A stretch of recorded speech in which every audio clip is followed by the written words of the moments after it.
Good morning and welcome to the webinar. Today we're talking about the common problem, which is not feeling you don't have enough time to train your horse. And it's something I hear a lot, I'd love to train my own horse, but I don't have time.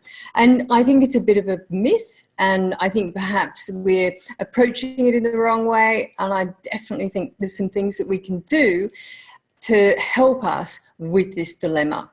So there's really three different things that come into play when we think about training the horse and the amount of time that it takes to do so. The first one is the lesson we're trying to teach. So obviously it's going to be different if you're trying to teach the horse to give to the bit, or if you're trying to teach the horse to stop, maybe halt, or flying changes, all these things are going to be different. So that's the first thing to take into account. Depends on the lesson and how complicated it is, and also what prerequisites the horse needs. So if you just go out, to your horse in the paddock that's unstarted and say, right, I want to teach flying changes, well, you've got a lot to do before you start that. So it is important also that you're realistic and you understand that the horse has the background to be able to teach, to be able to learn the lesson that you're teaching. So if you want to teach flying changes, you have to make sure that you've got shoulder control to a pivot, and you also have to make sure that you've got independent hindquarter control. The next thing is the horse's history. Now, a horse will take to learning in a particular way depending on how it's been taught before. So if you've got a horse that's already experienced with really good sort of pressure release reinforcement, then your horse will learn new things quite quickly, because these horses have been taught to look for an answer. So they feel pressure, they look for an answer, and then they get a release and a reward. And so they're well into that sort of pattern. They learn patterns very well. Once the horse has picked that pattern up, it's very eager to look for answers because it wants that reward. So that's very helpful. If your horse hasn't got such a good history, if your horse hasn't been well trained in the past and perhaps has had really inconsistent training or very inconsistent reinforcement or even punishment, then you're going to have to establish that first before you start. So that, of course, is going to add time to your overall length of training. And this fits in with the third thing, which is the horse's emotional level. So horses that are way too emotional aren't learning because they're scared. And horses that are, asleep also aren't learning because they're not in the engagement zone. So it's very important for learning that we get the horse into the engagement zone first. And that's mostly about relaxation, having the horse relaxed. Engaged but relaxed. Don't mistake sleeping for relaxation. It's not the same thing. We want the horse's brain engaged, so looking for answers, but we don't want the horse anxious. And so there's a fine line there that I call the engagement zone, where the horse is more emotional than it would be if it was standing in the paddock, but less emotional than it would be if it was scared or anxious. And that's what I call the engagement zone. And that's the sort of place where your horse is, like you were at school, with one of those great teachers that was really fun and engaging and told good stories. And you really look forward to that class.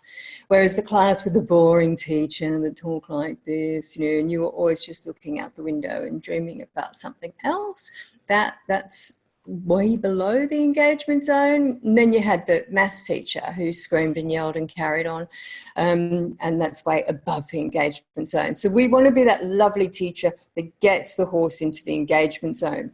Now, your horse's history is going to dictate how easy that is to do. It might take some time for you to get that emotional level right, but I think it's very important that it's the first thing you address, because it's in the engagement zone that we can get engaged relaxation. And we want to start every lesson with that relaxation, where the horse is engaged and listening to you, but is relaxed.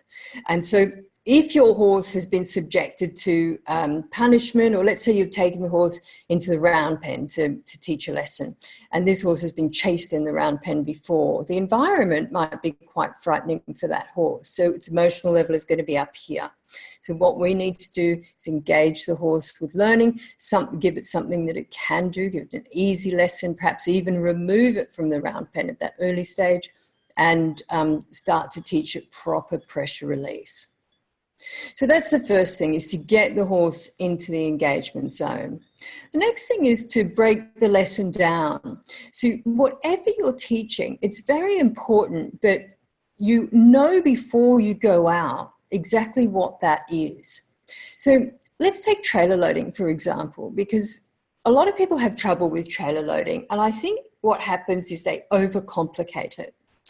So I try to break every lesson down to one foot or one part of the horse that I want to move, and then the direction I want that to go. So I've got a spot on the horse I want to move, a direction I want it to go, a motivator for the horse to move that spot, and a reward for doing so. So if we take trailer loading, the spot on the horse I use for that is the left front foot. Now, I know that if I can get the left front foot to the top of the trailer, the front of the trailer, the rest of the horse will follow. And people often say to me, oh yeah, my horse will get its front feet up, but it just stretches out and the back feet are still outside and I can't get it to bring the back feet up. Well, I have never seen a horse split in half getting on a trailer. So I guarantee you, if you can get that left front up to the front, the rest of the horse will follow. The problem with the trailer is it's very small and the horse is very big. So it's quite complicated to get all 4 feet onto the trailer. Whereas if I just think about 1 foot, it simplifies it massively for me and therefore also for the horse. So what I do, I break it down. So first of all, I'll teach the horse on the ground without the trailer. So what do I want to do? I want the left front to go forwards and backwards on cue, forwards and backwards, because what I want to teach the horse is to get on the trailer and off the trailer at the same time. Because quite often people teach horses to get on the trailer and they forget about getting off. But getting off is more complicated for the horse and more difficult than getting on. So if you've ever seen one of those horses that gets on and then rushes off backwards, it's not really the getting on that's a problem, it's the getting off. And what the horse is doing is the horse has learnt the pattern. It knows that if it gets on, it's going to have to get off. So it does that really fast. And that's what horses tend to do. They tend to speed up the thing that they don't want. So what we need to do is teach the horse to get on and off at the same time and on cue. So I need to be able to get that left front to step forward and to step back when asked, and not to move when I'm not asking anything. Okay, so I'll start that on the ground before I get close to the trailer and get the horse to understand those cues. So I cluck, I lift the whip towards the hip. If the horse still doesn't walk forward, I tap with the dressage whip on the hip. And the horse walks forward. I release, so stop tapping the horse, and I reward with a scratch and a pat and a good boy. And then I teach the horse to back up, which I do from a gentle touch on the shoulder, and the horse backs up. I take my hand away from the shoulder and I praise the horse for doing that. And I repeat that process. And so we get back and forward. And I actually work that closer and closer and closer to the trailer ramp. And then when we come to work that same lesson at the trailer ramp, then the horse will just step up onto the trailer without much fuss at all. And the reason is that the pattern has already been established for the horse. So it's very clear in his head. It's also very clear in my head, which is more often than not the problem. More often than not, we think, you can imagine standing there and you've got this great big horse, you're trying to get into this tiny little trailer, and it's got 4 feet and the feet are going everywhere, the hindquarters swinging around, it's kicking at you and it's rearing and it's chaos. And you can't possibly try to control all of that. If you're only looking at 1 foot though, you absolutely can. If the horse rears, then hang on a minute, this is this is not what I'm asking. I'm just asking the horse to step forwards and backwards. So the other thing that does is it keeps the horse in your engagement zone. It keeps the horse relaxed and attentive, because you're just giving it this one simple thing to do that it's already learned away from the trailer, which is very important. So that, I think, is the most important thing, is breaking the lesson down. But before you do that, you have to understand what it is you're teaching. What is that one spot on the body that you want to move, and where do you want that spot to move? So with our trailer, it was the left front moving forwards and backwards. And with something else, let's say flying changes, let's say you're teaching the horse to change from the left lead canter to the right lead canter. My spot on the horse then would be the right hind, and the direction would be forward, in that I want to engage the right hind. So when the horse is cantering on the left lead, the left hind is engaged, and I want to swap to the right hind being engaged. So I need to move that right hind forward and more underneath the horse. And so that is exactly what I would do. That would be my spot. The direction would be forward and underneath the horse. So the right hind forward and underneath the horse. And that is the way you break it down simply in your own mind, and then it's so much easier to get that pattern across to the horse. I think the other thing is you need to work to the horse's mental capacity, especially a horse that's been out for a while, and quite often we come across this problem when we start a horse, or we want to bring a horse back into work after a long period of time off. And of course, that horse doesn't have the ability to concentrate for very long. And once the horse is tired, mentally or physically, it's not learning anymore. So it's rather pointless for us to try and do an hour's lesson with a mentally tired horse. We're much better off doing 15 or 20 minutes with a fresh horse and then putting it away and coming back. The other advantage to that, of course, is that if the horse doesn't get tired, if the horse remains engaged and relaxed, the horse then wants to come back and do more of that, because it's not a bad experience for the horse. People talk to you about wet saddlecloth days and all of this sort of thing. And honestly, unless you want a really fit, uneducated horse, it's ridiculous to even think of going there, because the problem is, if you tire the horse out physically or mentally, it's not learning. So let's say you decide that you'll lunge the horse for 40 minutes before you ride because, it's fresh, or, it bucks or something. So what that does is it tires it out. So there you've just lost all your physical energy. The horse, if it's lunged for that length of time, is probably bored rigid. So you've probably lost it mentally as well. So when you do get on and ride, it probably won't buck. It probably doesn't have the energy to buck anymore. However, it's also not learning. So you're not actually progressing at all. So, there's nothing, the only thing really less safe than an educated unfit horse is an uneducated fit horse. God, that was a bit confusing. Tongue twister for me. What I'm trying to say is that if you have an uneducated horse, don't get it fit first, basically, because what you want is you want the horse's fitness and education to come up at the same time. So by the time the horse is really fit, you want it really educated.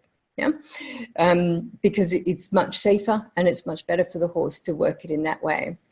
One of the other things about lunging is, or round pen, chasing the horse around the round pen, again, same sort of thing. Any work where you're making the horse work hard at liberty or on one line, is that you're not building the muscles that you want when you're riding the horse. If you substitute that for long reining, you certainly don't want to do it for that length of time, but you are at least having the horse in frame, you're teaching the horse about self-carriage, and you're building top line. This is going to be very useful when you do put the saddle on and you do get on the horse, because it is going to have built some muscle along its top line, which is very important. If you're just running the horse around for the sake of it, and be very fit, and if you're doing endurance, go for it. But if that's not your thing, then I suggest you teach the horse to long rein. Again, long reining, I wouldn't long rein for more than 15 minutes because it's very hard work for a horse that doesn't have that muscle already. Yes, it does build up over time, and that's great. And with long reining, the horse learns all sorts of other really useful things as well. So that's extra good. I was going to have a little word about the round pen, because a lot of people use the round pen to get the edge off the horse. You know, if the horse is a bit fresh and, oh, look, I've only got, 30 minutes to ride, so I'll chase the horse around for 15, I'll ride for 15. You've got the same problems, but you've got an additional problem with the round pen or lunging the lazy horse, is that they usually need chasing. And this is a real issue, because what you're basically doing is you're introducing the flight instinct as a response. So I think it's really important that you're aware of that you don't encourage the horse to flee at any time. Because everything we introduce as a response, a possible response, a correct thing to do, the horse will put it into its repertoire of possible responses. So let's say we teach the horse to rear, a bit of a party trick. That's always fun. Once you've done that, you've got to think that every time you put that horse under a new pressure, so every time you go to teach something new, it has that rearing response there, and it could try that. Horses develop a sort of shopping list of things. Maybe it's step left, maybe it's back up, maybe it's rear. And it's perfectly acceptable for the horse to try that. The horse doesn't know any different, whether it's a good thing or a bad thing. So the last thing you want to do is chase the horse, because that introduces flight as a possible response. And that is quite a difficult thing to get rid of once you've introduced that. So I think it's important that you make sure that you don't include that in any of your training. Again, you come back to wanting a horse that's growing in fitness as it grows in education. So the round pen is, a very useful place. Don't get me wrong. I use the round pen. One of the things I really like the round pen for is for teaching horses patterns. So even young horses or educationally young horses, you can put them in the round pen and you can teach them outside and inside turns. And it's a great way of getting the horse to understand pressure, response, release, reward. It's really good for that. And that's the pattern that the horse is going to be using for the rest of its training. The horse is going to feel leg pressure. Maybe it's leg pressure, maybe it's bit pressure. Or maybe in the round pen, it's just sort of emotional pressure of your presence or your proximity. The horse is going to feel that pressure. It's going to respond with a movement of something. So it might be in the round pen, it might be an outside turn. So when the horse turns away from you, you're going to then release the pressure and reward the horse, probably in this case with a kind word, or soft voice. So the horse starts to learn that pattern. And so rather than being anxious about your presence in the round pen, the horse then starts to focus on you and watch your body language and see what it is you're asking. And it's quite interesting to see this, because quite often when you put uneducated horses or young horses or untouched horses into the round pen for the first time, their focus is very much outside the pen. And you'll see their heads are up, they're bending outside, they're looking outside. And once you see their ear sort of on you all the time, and then they begin to actually turn their head to look at you, they really have started looking at your body language, and they're really starting to respond to that. And it's very interesting, because you can actually get a horse to slalom towards you simply by moving your body about this much and doing inside turns all the way from one end of the round pen to the other and get it to change direction like this just by moving about this much. And that's a horse that's, you know, really is listening to you. And that's the sort of attention we want the horse to have when we're training. But it's not something, we don't start there. We have to build for that. We have to earn that. And we have to get the horse into the engagement zone, get it engaged, be interesting. And the horse slowly will develop this ability to cope with that sort of stimulation longer and longer and longer. But we don't start there. You know, it's quite a lot of work, hard work for the horse mentally to be able to do that sort of thing. I think the other thing is that, you know, we need to remember we have this thing in our head, don't we, that we should work a horse for an hour. You know, you go for a riding lesson, it's for an hour. You have your trainer around, works the horse for an hour. Everything, that's human time.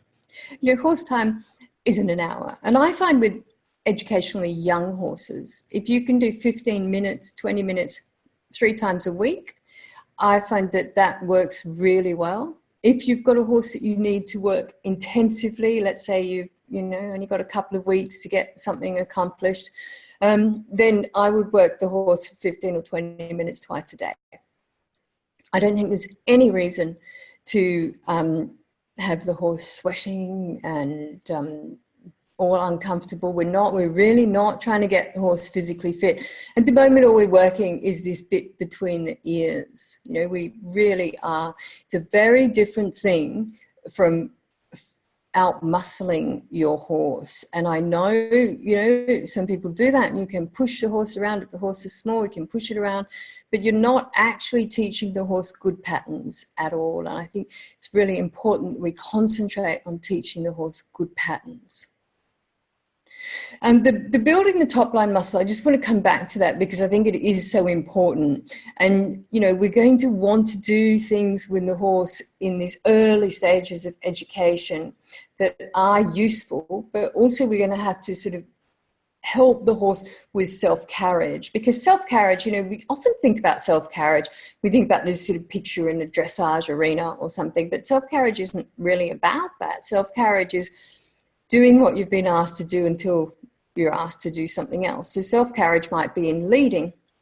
If I'm leading the horse, I'm asking it to walk with its head next to my shoulder, then I want the horse to do that until I ask it to stop or turn. And that's self-carriage. The horse that I need to pull along or pull back, hold back, is not in self-carriage. So, you know, it does concern every aspect of, you know, your time with the horse. Self-carriage is a very important factor in horse training. But thinking of it in terms of the frame that the horse carries itself in, then also that's very important, because it's much easier for the horse to relax if it has its head down rather than with its head up. The thing about when the horse is going around with its head up, and it's looking at other things, it's very hard for the horse to then be in your bubble of communication. And I look at that, I sort of picture a bubble around my horse when I'm riding. The horse is round and soft and in self-carriage. And as soon as the horse looks up, pricks its ears, looks up, that bubble bursts.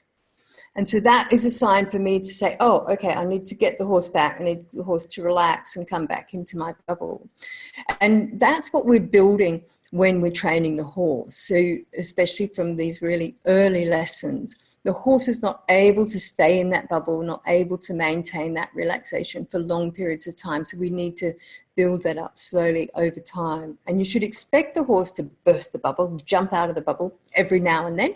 And you just simply ask it back, and you start again, and off you go like that. But as you're doing that, and especially on the long reins, you're building that top line muscle for the horse, which is great. And it's going to make it much easier for the horse to carry you.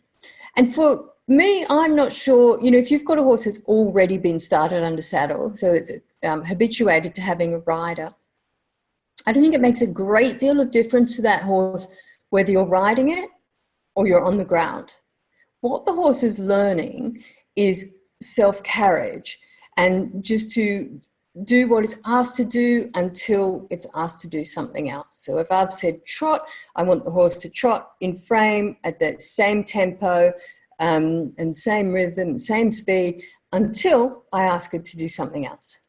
And that's self-carriage, and that's what we're building. And it's very important that that's done really before you get on the horse, because it's something that's quite easy to teach on the ground. But once you get on the horse, then you've got, the horse has to contend with your weight and any other cues you might be giving it inadvertently. I mean, we don't all have completely still legs. Sometimes the legs, you know, touch on the horse. It might be a cue for the horse to do something. So if we can teach it on the ground first, it's much easier for the horse. So coming back to the question, how long does it take? Well, you know, how long is a piece of string? But basically, it depends on mostly the horse's breed, age, and history. So let's do breed first. Breed, I find some horses take longer than others. I've found Friesians in particular are quite slow learners, so they need a lot more repetitions than other horses. This is just my experience, and there hasn't yet, just wait till EBARC comes out, there hasn't yet been any data collected on this, but I'll be very interested to see what EBARC does come up with, because I think these sorts of things will come to light. So particular breeds might require more repetitions. I think the reason that the Friesians do is they've got naturally very high emotional levels. If you see a Friesian standing in the paddock, they're terribly alert. You know, they're always terribly alert, even when all the rest of the herd is happily grazing. You know, you walk into the paddock and the Friesian is always like that. So I think that might be part of it for the Friesians. I think their emotional level is a lot higher naturally. The age of the horse will also have an influence. So very young horses find it difficult to concentrate for long, and that's understandable. You know, things are changing, thank goodness. We are no longer starting, certainly not in the pleasure industry, 2-year-olds. Some of us are, but others I hope aren't. I find doing the same thing starting under saddle wise with a 3-year-old and a 5-year-old is just miles apart. The 5-year-old is so much easier, so much quicker, because they're mentally much more able to take these things on. They're mentally much more able to cope. They're so much more mature. I would much rather start a 5-year-old any day of the week. So age is important. When horses get older, I don't think people worry that the horse is too old to learn. I haven't found that at all. I find a lot of older horses, especially off-the-track horses or dressage schoolmasters and those sorts of things, quite often when you start teaching them, especially give to the bit, they go, oh, wow, you know, this pressure goes away. And they seem to, this light bulb moment, they go, oh, gosh, I can engage with this. A lot of those horses have been muscled through their training. The race horses, for example, you know, they're pushed into barriers, they run, they stop, they do everything. They've got a ton of pressure on their mouth the entire time. It's all very meaningless. They're pulled around from pillar to post, and they get very little actual training. Anything that's useful for us might be jolly useful for racing, but not useful for pleasure riding. So when you take them on and you start teaching them give to the bit and engaging them with the lesson, they often go, wow, this is interesting. I can do this. I'm getting a release. I'm getting a reward. And they really engage well. It might take you a little longer just to start, just the first few lessons. But once you have the horse's attention and it realizes that it is a part of the process and it is, you are working with the horse and you are releasing and rewarding, then the horses really do seem to engage. So don't think your horse is too old, because some of the best horses I've seen turn around like this are the older horses. A 20-year-old polo pony once that was just amazing. She was so sweet, loved it, absolutely loved the training. And, you know, she went from just a completely sort of dead mouth, I suppose. You know, we used to call them hard-mouthed horses. Well, she had the same feeling in her mouth as any other horse. She just learned to ignore it. And so what we need to do is resensitize the horse to these cues that they've learned to ignore. And the last thing is history. So I think that that's the biggest thing. The biggest thing is the horse's history. And if your horse has been roughly trained or trained using punishment, then it is going to take you a little bit longer, because you have to address that first. You can't have the horse entering this relationship thinking that you're going to punish it, because it's really quite frightening for the horse. So the important thing is to get the horse into the engagement zone. Once the horse is in the engagement zone, then it's able to relax and really take on this new information. The easiest way I have found to get the horse into the engagement zone is to use that give to pressure, give to the bit exercise that I use. So that for me is the easiest and quickest way. If your horse doesn't wear a bit, then you can do the same with a bitless bridle as well. It's just a give to pressure exercise. And for me, that's the quickest way I have found to engage the horse with learning and to get relaxation. And it is always relaxation is what we're after. So if your horse isn't relaxed, the only way you can get it to do anything is to muscle it through.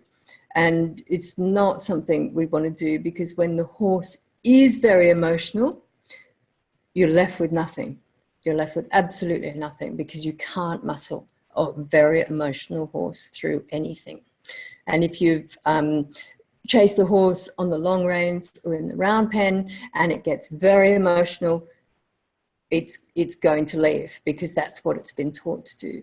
So I think those are the two things that we need to be careful of. The final thing is the horse's sort of natural intelligence. And again, we have no measure for this. Maybe Earbuck will help us there as well. But I find that it's much faster with intelligent horses. Now, that's probably not that you have to teach them less because they're clever, but you have to go faster because they're clever. The thing is, with very intelligent horses, you have to be a couple of steps ahead, because if you're learning at the same time, then the horse usually gets the lesson really quickly and it's moved on. You know, the horse is now learning something else, and you're still learning, you know, how to release the pressure at the right time. So if you have one of those very clever horses, then get another horse as well, or borrow somebody else's horse that's not so clever. Learn on that, practice on that one, and then get a couple of lessons ahead and get your horse going. Because I have found this a lot. And I remember in England, I had probably the cleverest horse I've ever come across. And she came to me as a 6-year-old, I think, thoroughbred, to be started under saddle. She'd never been ridden. And in the first week, I got her under saddle, and she was so smart. Like, she picked up everything like that. And I was doing, we were cantering in the first week, and I had to start teaching half past, because she was just, everything I taught her, she's going, yep, I can do that. Yep, I can do that too. Yep, what's next? It was exhausting for me. It was absolutely exhausting. But she seemed to love it, you know, really engaged with it. So do be aware that the brighter they are, the faster you have to go, the harder it is for you. We love it as trainers, we love it, but it's not always convenient for you unless you are a few steps ahead of your horse. So that's it for me for today. If you have any questions, you could raise your hand.